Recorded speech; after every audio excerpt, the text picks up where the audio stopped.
Welcome to Street Beat right here on Cube 93. It's me, your host, Tony B, and I'm excited to be bringing you this particular show with a live studio audience. Thank you, those of you in the audience, for joining us, as well as those of you listening over the airwaves to this special Street Beat Town Hall meeting. My guests joining me on the program are City Attorney Pete Holmes, and then also John Davis from the Northwest Patient Resource Center. We are going to be talking about issues surrounding marijuana in Seattle recreationally and also medicinally. Although cannabis is still listed as an illegal narcotic under federal law, 15 states and the District of Columbia have statutes decriminalizing marijuana as treatment for various medical conditions, according to the National Drug Policy Alliance. I want to start this conversation off, Mr. Holmes, by having you explain to our listeners and our studio audience who you are and what you do, and why, again, I think it's so important. I think we got the big dog in the house right now. Oh gosh, thank you, Tony. I really appreciate being here, and also members of the audience. As your elected city attorney, I'm rare in the state of Washington. In fact, I'm the only elected city attorney. I preside over, if you will, a law department of 90 lawyers, 60 staff, and we enforce all of the misdemeanor criminal laws, among other things, in the city limits of Seattle. I have 25 prosecutors approximately who carry on that work, and as the prosecutor, I exercise prosecutorial discretion in trying to prioritize which crimes need to be prosecuted and which ones need to be avoided, if possible.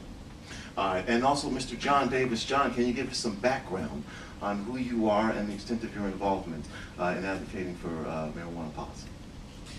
Well, I've been a cannabis activist now for, a law reform activist now for 18 years and 19 years. And I've done everything from, I've worked in the initiatives from 94 on, and working with the initiative process, found out that we needed some more education. So I've been working with Seattle Hemp Fest for a long time. I'm Vice President and Chairman of the Board of Directors of Seattle Events, a nonprofit corporation, producers of Seattle Hemp Fest. And my latest project is Northwest Patient Resource Center, which is a resource center for patients that have a medical cannabis need, as well as ancillary needs such as finding doctored resources, banking resources, insurance resources. We do gas chromatograph testing to make sure that we're talking medicine, and it's my latest project. Okay, we're going to get right to this. Again, we're talking about marijuana laws in the city of Seattle. City Attorney Holmes, marijuana is, again, illegal federally. In the state of Washington, in the city of Seattle, is medicinal marijuana legal?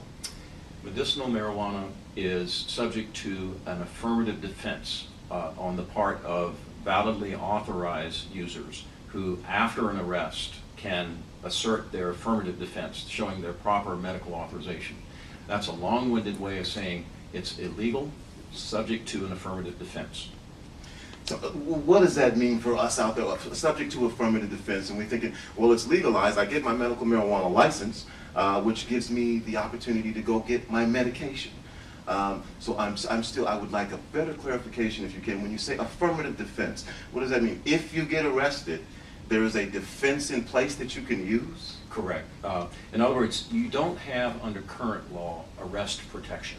That's the buzzword that everyone used in the last session, where we were working closely with the legislature, my office, and Senator Jeannie Caldwell's, a legislator from Seattle who has really led the fight to make sure that we have a protected source of medicine for authorized users. In the last bill, Senate Bill 5073, there was a provision that would provide that if you had your authorization and you were also registered with a statewide registry, officers who had stopped you with marijuana could check that registry, and if they saw your name with your ID in that registry, they could not arrest you.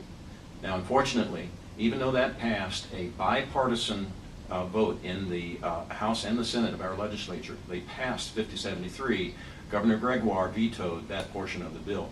And so we default back to the old regime in which it is illegal, and if you're arrested and you're a valid medical marijuana user, you can prove as an affirmative defense at your trial that you are exempt from prosecution, but it does not protect you from arrest.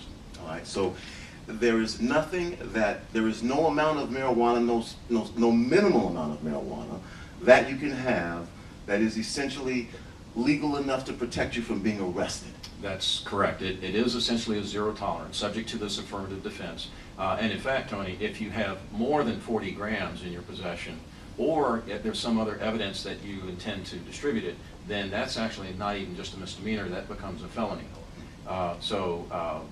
It is illegal, it's a misdemeanor to be in possession of 40 grams or less, or to exhibit intent to distribute it.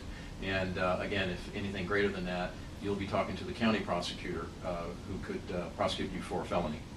So are we talking now about medicinal marijuana, or are we also talking about recreational adult use of marijuana?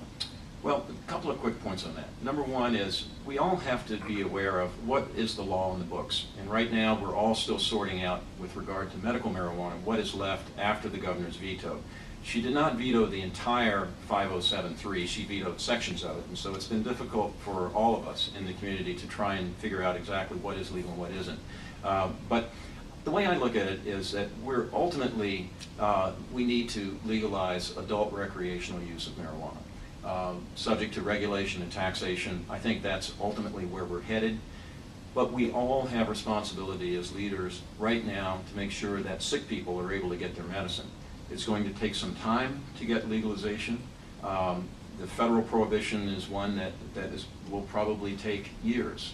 And right now, though, we need to take care that people who are seriously ill have access to their medicine. And that's what 5073 was about. It's why, Tony, I also ultimately believe that we need a new statewide initiative, and I support a statewide initiative that would provide for adult recreational use, Initiative 502.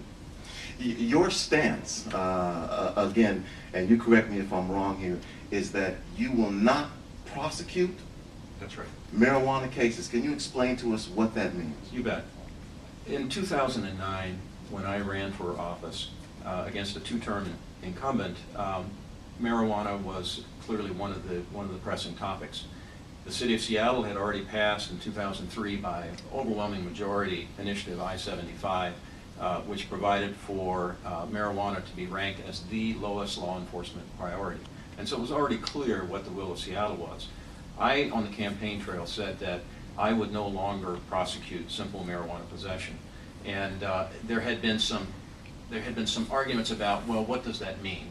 What does that mean? Well, again, it's the simple possession. You know, if someone stopped for whatever reason and they find a joint in their pocket or a bag or whatever, that's possession of marijuana. That's a misdemeanor subject to a jail term and a fine. And we were prosecuting quite a few of those in Seattle. I-75 arguably drove some of that down. But in point of fact, when I took office, after having heard all of the debate that, for instance, Seattle, oh, we don't prosecute standalone possession cases anymore. We only do that, for instance, if you were pulled over in an assault or a DUI and you had marijuana, then we'll add that on. Well, when I took office, there were well over 100 pending standalone sole possession charges. And the most telling thing to me, Tony, was that of all of those charges that were pending when I took office on January 1, 2010, 59% of them were against African Americans. 59%. And I'm sorry, African Americans comprise, they're in single digits as a percentage of the population of the city. And so to me, it's overwhelming evidence that besides being misguided, wasteful government policy, it's been enforced in a racially disproportionate manner. To me, the simple solution is simply just don't do that anymore. And as a prosecutor, I do have the discretion to say, we dismissed all those charges my very first week in office, and we've not filed any since I've taken office.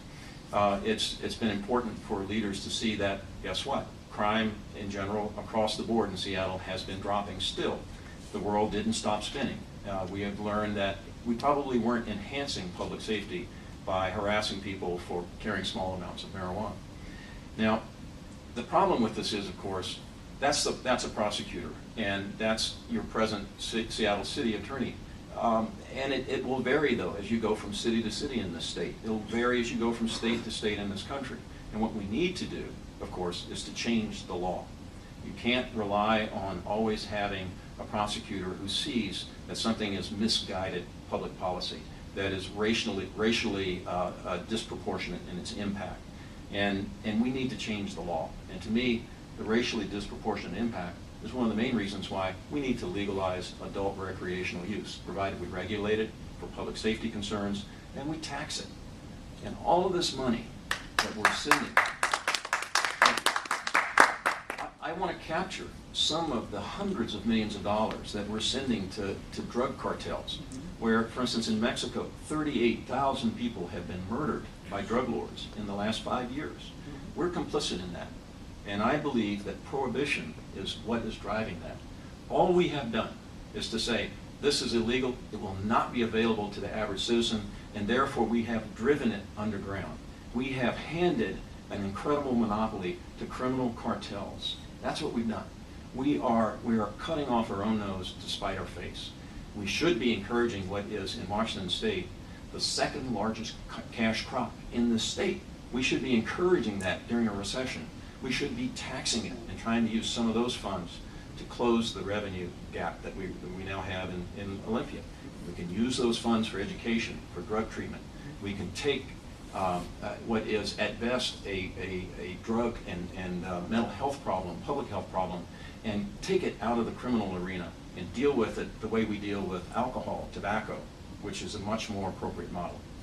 It's me, Tony B. Thank you for that feedback. I'm going to tackle some of those issues that you brought up on more of an individual basis so that we can get to them. This is our special Street Beat Town Hall meeting on issues regarding marijuana, recreational use, medicinal use. We're here to give you as many of the facts as possible.